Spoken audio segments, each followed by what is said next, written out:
Genesis 2. Thus the heavens and the earth were finished, and all the host of them. And on the seventh day God ended his work which he had made, and he rested on the seventh day from all his work which he had made. And God blessed the seventh day, and sanctified it, because that in it he had rested from all his work which God created and made. These are the generations of the heavens and of the earth when they were created, in the day that the Lord God made the earth and the heavens. And every plant of the field before it was in the earth, and every herb of the field before it grew. For the Lord God had not caused it to rain upon the earth, and there was not a man to till the ground. But there went up a mist from the earth, and watered the whole face of the ground. And the Lord God formed man of the dust of the ground, and breathed into his nostrils the breath of life, and man became a living soul. And the Lord God planted a garden eastward in Eden, and there he put the man whom he had formed. And out of the ground made the Lord God to grow every tree that is pleasant to the sight, and good for food, the tree of life also in the midst of the garden, and the tree of knowledge of good and evil. And a river went out of Eden to water the garden, and from thence it was parted, and became into 4 heads. The name of the first is Pison. That is it which compasseth the whole land of Havilah, where there is gold. And the gold of that land is good. There is bdellium, and the onyx stone. And the name of the second river is Gihon. The same is it that compasseth the whole land of Ethiopia. And the name of the third river is Hiddekel. That is it which goeth toward the east of Assyria. And the fourth river is Euphrates. And the Lord God took the man, and put him into the Garden of Eden to dress it, and to keep it.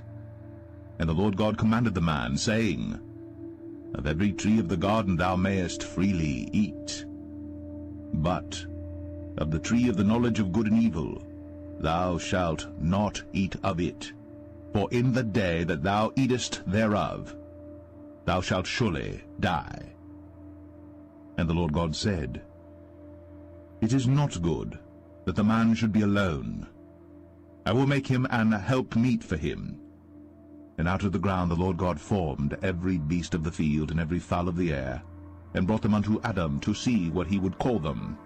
And whatsoever Adam called every living creature, that was the name thereof. And Adam gave names to all cattle, and to the fowl of the air, and to every beast of the field. But for Adam there was not found an helpmeet for him. And the Lord God caused a deep sleep to fall upon Adam, and he slept. And he took one of his ribs, and closed up the flesh instead thereof.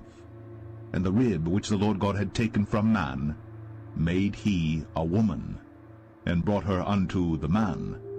And Adam said, This is now bone of my bones, and flesh of my flesh. She shall be called woman, because she was taken out of man. Therefore shall a man leave his father and his mother, and shall cleave unto his wife, and they shall be one flesh.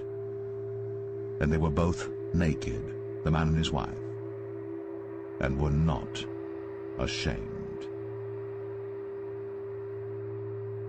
Now the serpent was more subtle than any beast of the field which the Lord God had made. And he said unto the woman, Yea, hath God said, Ye shall not eat of every tree of the garden? And the woman said unto the serpent, We may eat of the fruit of the trees of the garden. But of the fruit of the tree which is in the midst of the garden, God hath said, Ye shall not eat of it, neither shall ye touch it, lest ye die. And the serpent said unto the woman, Ye shall not surely die. For God doth know that in the day ye eat thereof, then your eyes shall be opened, and ye shall be as gods, knowing good and evil. And when the woman saw that the tree was good for food, and that it was pleasant to the eyes, and a tree to be desired to make one wise, she took of the fruit thereof, and did eat, and gave also unto her husband with her, and he did eat. And the eyes of them both were opened, and they knew that they were naked. And they sewed fig leaves together, and made themselves aprons. And they heard the voice of the Lord God walking in the garden in the cool of the day. And Adam and his wife hid themselves from the presence of the Lord God amongst the trees of the garden. And the Lord God called unto Adam, and said unto him, Where art thou? And he said, I heard thy voice in the garden. I was afraid, because I was naked, and I hid myself. And he said, Who told thee that thou wast naked? Hast thou eaten of the tree whereof I commanded thee that thou shouldest not eat? And the man said, The woman, whom thou gavest to be with me, she gave me of the tree, and I did eat. And the Lord God said unto the woman, What is this that thou hast done? And the woman said, The serpent beguiled me, and I did eat. And the Lord God said unto the serpent, Because thou hast done this, thou art cursed above all cattle, and above every beast of the field. Upon thy belly shalt thou go, and dust shalt thou eat all the days of thy life. And I will put enmity between thee and the woman, and between thy seed and her seed. It shall bruise thy head, and thou shalt bruise his heel. Unto the woman he said, I will greatly multiply thy sorrow, and thy conception.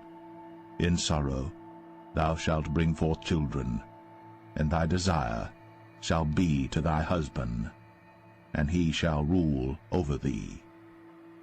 And unto Adam he said, Because thou hast hearkened unto the voice of thy wife, and hast eaten of the tree of which I commanded thee, saying, Thou shalt not eat of it, cursed is the ground for thy sake. In sorrow shalt thou eat of it all the days of thy life. Thorns also and thistles shall it bring forth to thee, and thou shalt eat the herb of the field. In the sweat of thy face shalt thou eat bread, till thou return unto the ground. For out of it wast thou taken, for dust thou art, and unto dust shalt thou return.